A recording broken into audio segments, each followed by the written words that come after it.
Ever come across a writer whose words, well, they don't just tell a story, but they like unlock, I don't know, centuries of thought and culture, Yeah. like a key? Yeah, yeah. That's what it's like diving into the works of Raja Rao, a Yeah. true literary giant. Absolutely. Seriously, his name was even in the mix for the Nobel Prize. Oh, wow. That's how big of a deal he was. That's incredible. So in this deep dive, we're going to explore the life and the works of this really important Indian English writer, Raja Rao. Raja Rao is really, I mean, he stands as a monumental figure, not just in Indian English literature, but on a global scale.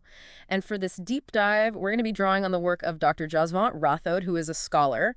And we're going to use his explanation to try to give you, the listener, a really thorough understanding of why Raja Rao is so important in Indian and world literature. You can think of this deep dive as your own sort of personal gateway to understanding why Raja Rao is so important. Yes. We're going to unpack his unique blend of philosophy Yes. and culture and his very distinct narrative style. Okay. So the insights we're drawing on come from Dr. Rathod, Yes. and he covers Rao's biography, his major works, Yeah. the key themes that run through his books, Yes. and of course Rao's overall literary significance. Yes. So really our mission here, for this deep dive, is to pull out the most important pieces, the most important insights from Dr. Rathod's work so that you, listener, can really grasp, Raja Rao's contributions to literature. Absolutely. And understand why, decades after his death, he's still considered such a significant figure. He's very influential. Okay, let's get into it. A life like Rao's, where do you even begin? Well, it all starts really with his upbringing. He was born in 1908 in Hassana, Okay. which is a village in Mysore. Okay. And he came from a very traditional Orthodox Brahmin family. And his father was a professor in Hyderabad. So that really gives us a sense of where he came from. Yeah, so not your typical, village upbringing. Right. Pretty intellectual atmosphere. Right. So he went on to receive his early education in Hyderabad, but then moved to Aligarh University. Yeah.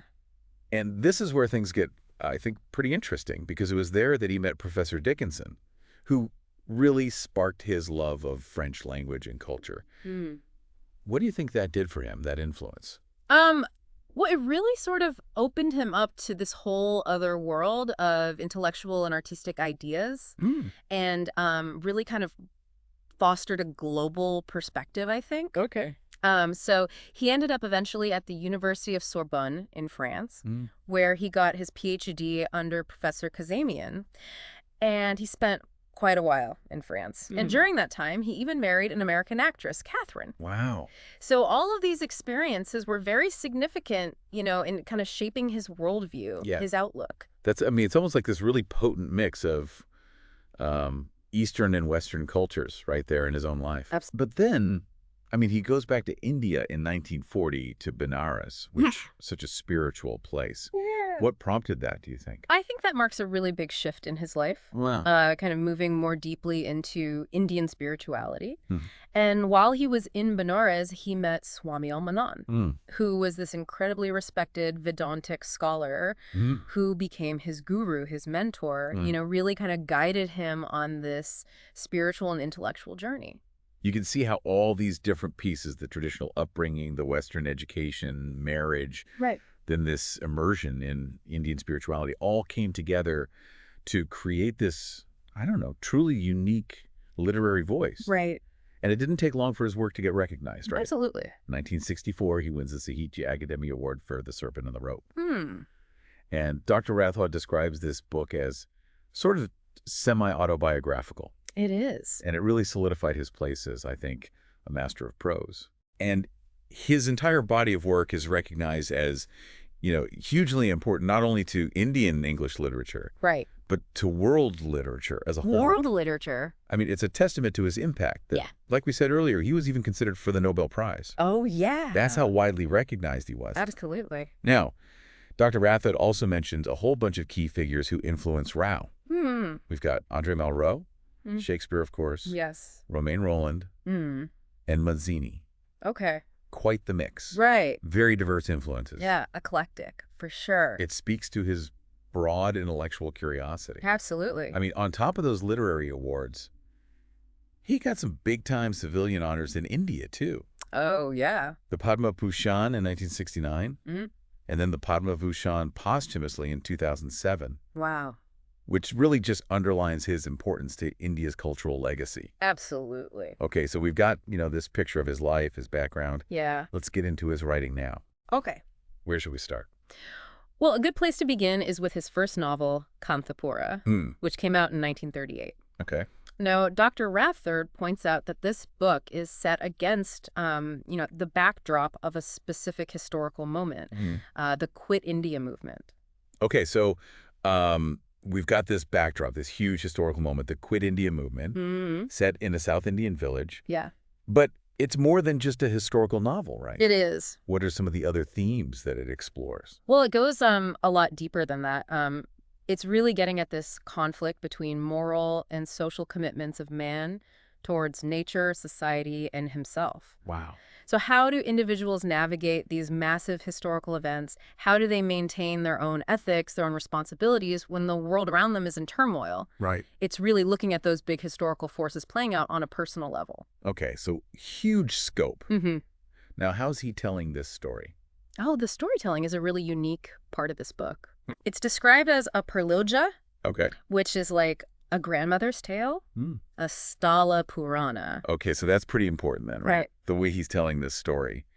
It is. It's crucial because he's using this very traditional Indian storytelling form. Yeah. It's like he's connecting us to, generations of storytelling in India. It gives the story this sense of authenticity, this feeling of shared memory, almost like the village itself is talking to us. Okay, now there's this central character in the novel, Morthy. Yes. And Dr. Rathod mentions that he has some doubts about what he calls the Gandhiness of Gandhi. Interesting. A pretty nuanced perspective, isn't it? Yeah. What does that tell us about how Rao approached, the freedom movement in his work? It shows that Rao wasn't just giving us a simple, straightforward celebration of independence. Through Morthy, we get to see the complexity, the different perspectives, the internal conflicts even within the movement. Morthy wants a deeper change. He's not satisfied with just switching who's in power. He wants a real transformation of society. And he ultimately finds himself drawn to socialism because he sees it as a more holistic vision, a vision for a truly just society. Okay, so it raises some pretty big questions, right? Yeah. About what freedom actually means and how that translates into real change for everyday people. Absolutely. Now, there's this core tension in the novel.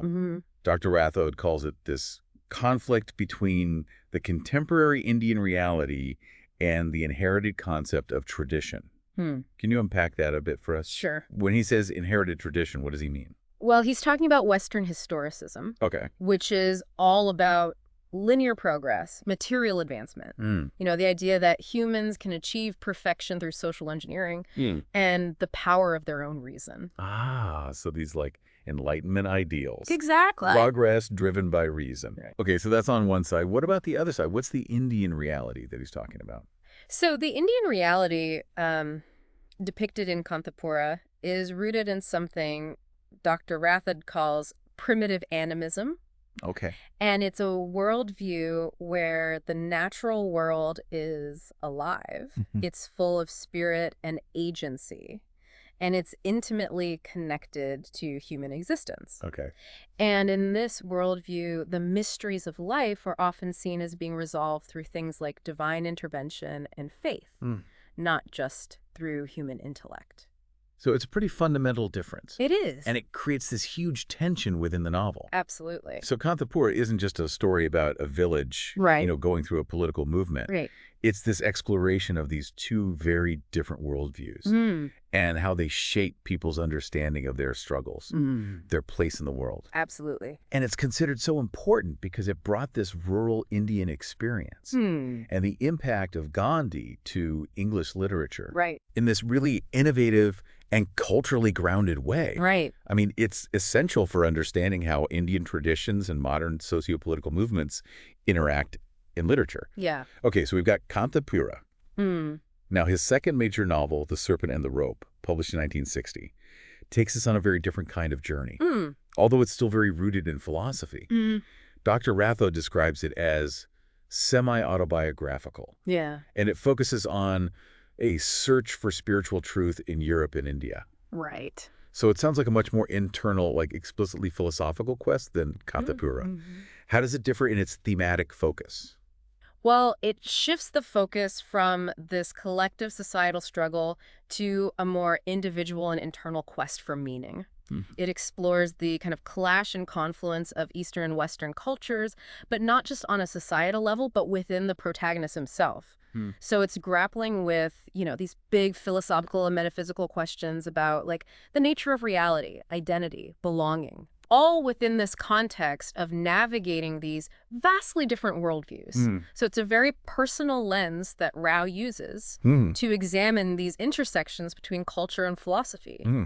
And it's a really profound meditation on belonging and alienation. Okay. And even the title, The Serpent and the Rope, Yeah. it's so evocative. It is. Dr. Rathod connects directly to Advaita Vedanta philosophy. Okay. Can you break that down a bit for us? So Advaita Vedanta basically proposes this non-dualistic reality Hmm.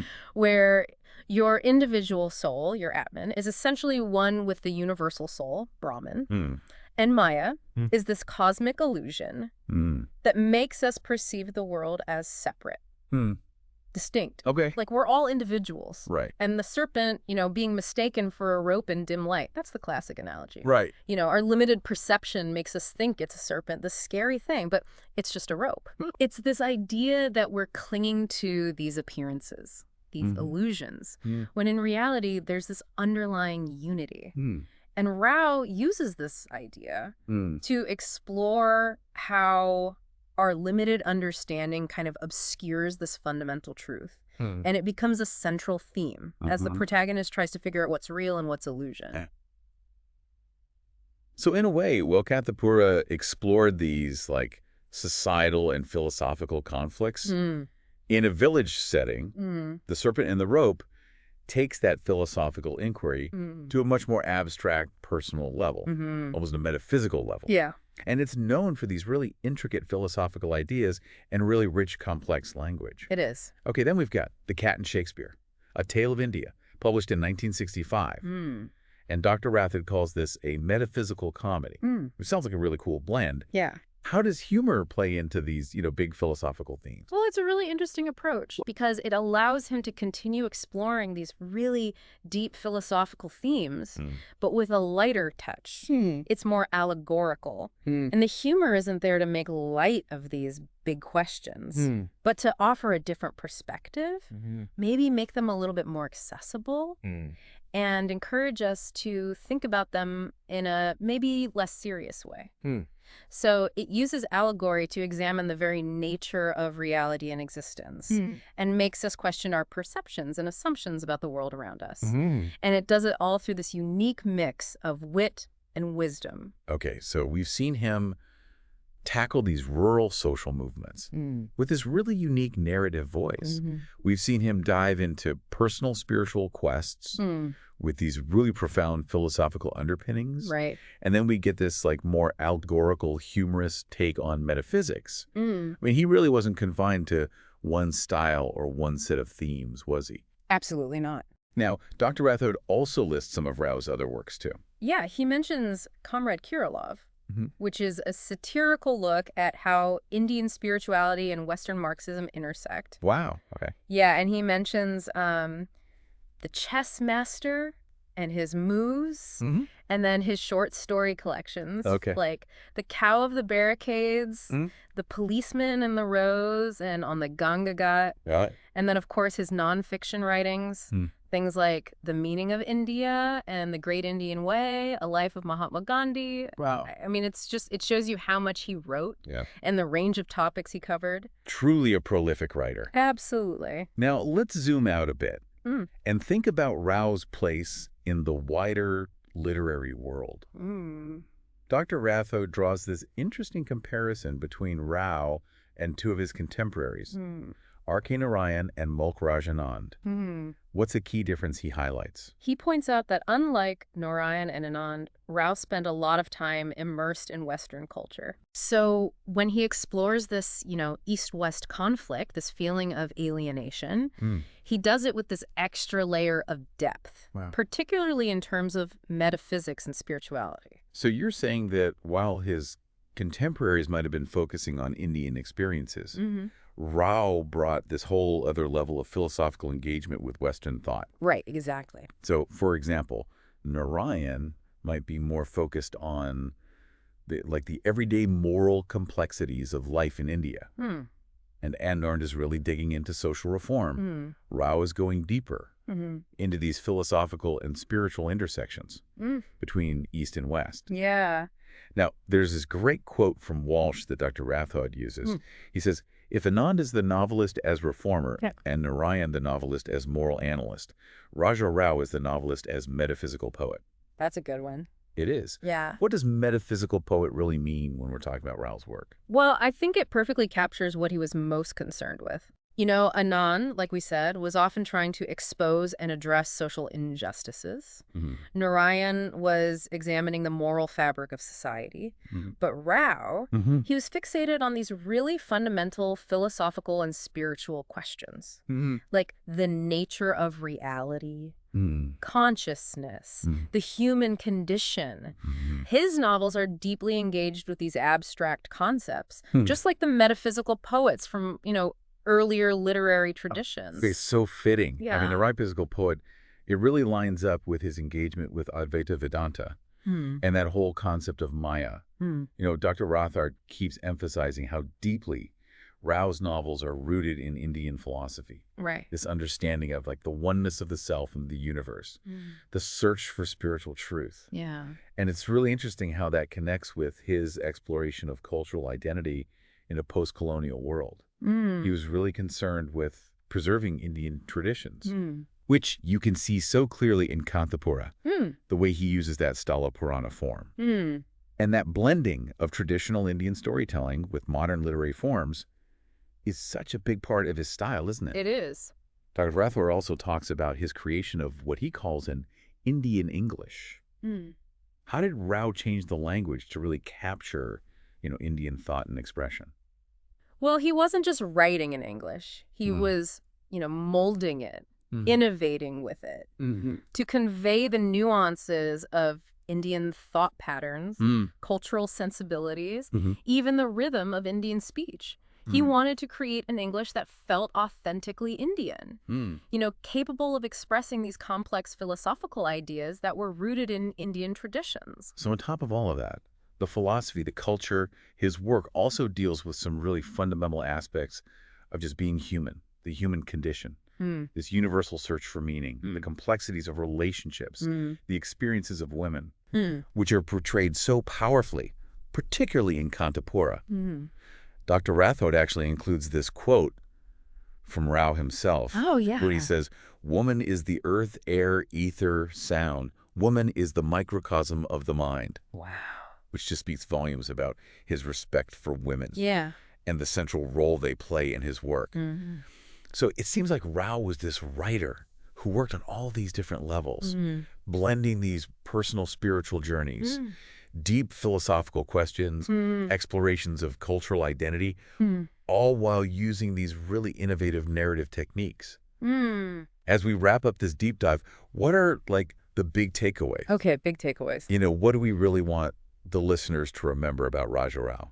So the first thing is his life experiences, right? All of them. And how he engaged with both Eastern and Western intellectual traditions that really shaped his vision as a writer. Second, his major novels, Kanthapura, The Serpent and the Rope, The Cat and Shakespeare.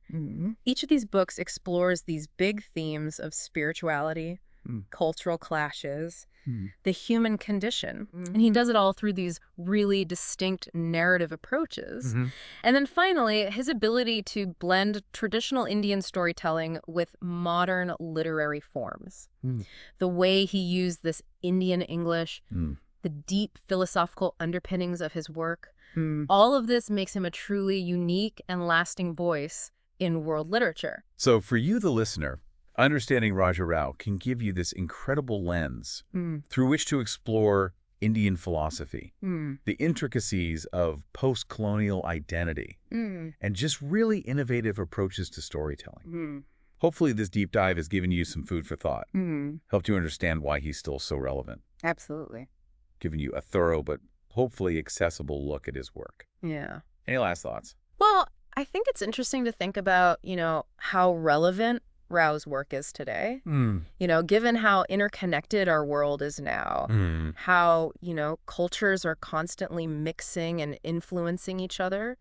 His exploration of identity, meaning, and cultural exchange, all against the backdrop of these different cultural landscapes, it feels really relevant to our world today. So I'd encourage you to check out his novels. Yeah. I think you might find some really thought-provoking insights there. I think I will. Yeah. Thanks so much. It was my pleasure. It's been a pleasure having you. Thank you. And to you, the listener. We'll see you next time for another deep dive. Yeah. Until then, keep exploring.